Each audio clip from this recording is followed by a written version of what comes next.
Good day, everybody. So this is our second video that we're trying to get some information out to everybody on our COVID-19 just information.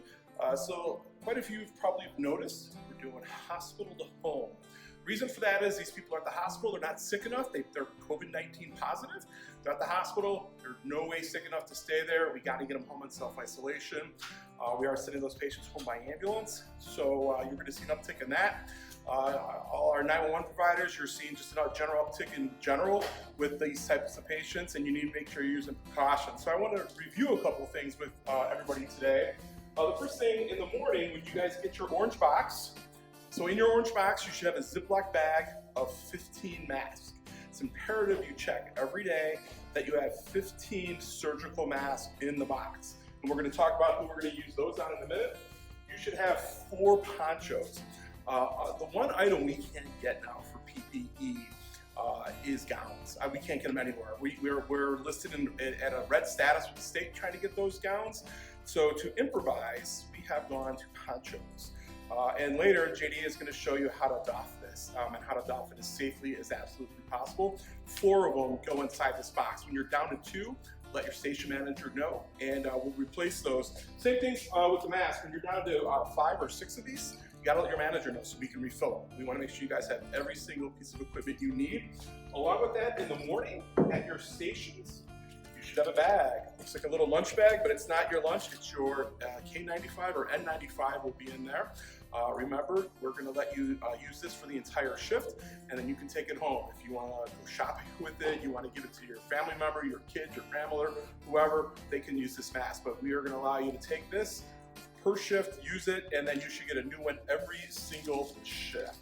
All right, so when we get on that call, what do we need? Doesn't matter, again, what the call type is, whether it's a 911 call or it's some kind of transfer call.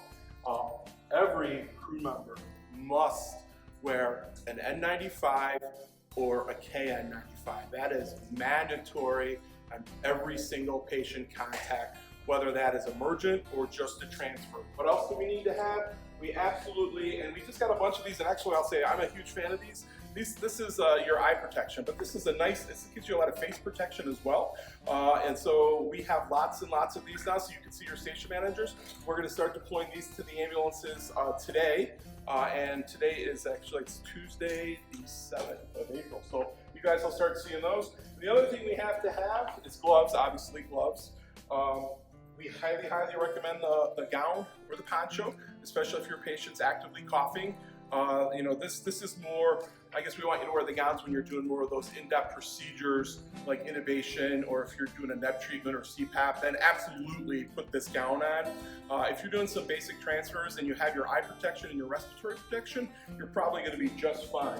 So what do we want on our patient? Every single patient gets a surgical mask. So no longer are these approved for our crews to use. These are only approved for patient use. So again, crew members, KN95 or an N95, every single patient gets a face mask applied to that patient. And these are one-time use in your patient. You can just go ahead and leave it with your patient.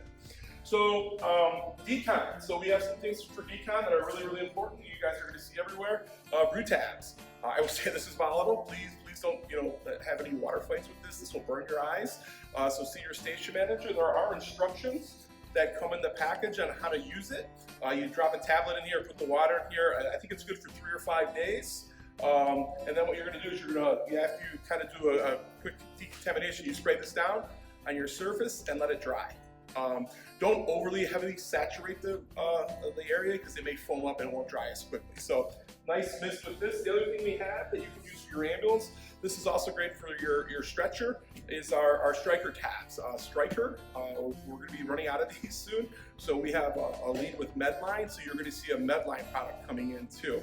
And this has one-on-one exchange. When you're getting low on this, you have to bring this container back to your manager to get a new one. These wipes are great. Stretcher, ambulance, whatever you need to use them for, they're out there. So make sure you have all of this equipment in your ambulance. It is at all the stations. It's 100% available for everybody.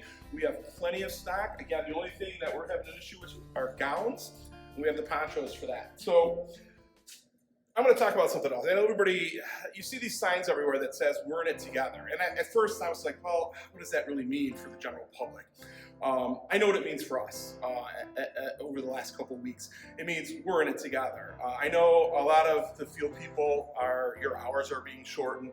Some people are probably not coming in for their shifts. Our call volume is significantly down, and we need to balance that. We need to be fiscally responsible to everybody. Nobody wants to be laid off. Nobody wants to lose their job. So, we're all in this together. So I'm telling you today, not only are the field people seeing some of those hours being cut, all the office staff have been reduced in their hours. So any office staff here in Indiana that are hourly employees have had their hours reduced. The leadership team here in Indiana has also, anybody who's on salary has taken a pay cut as well.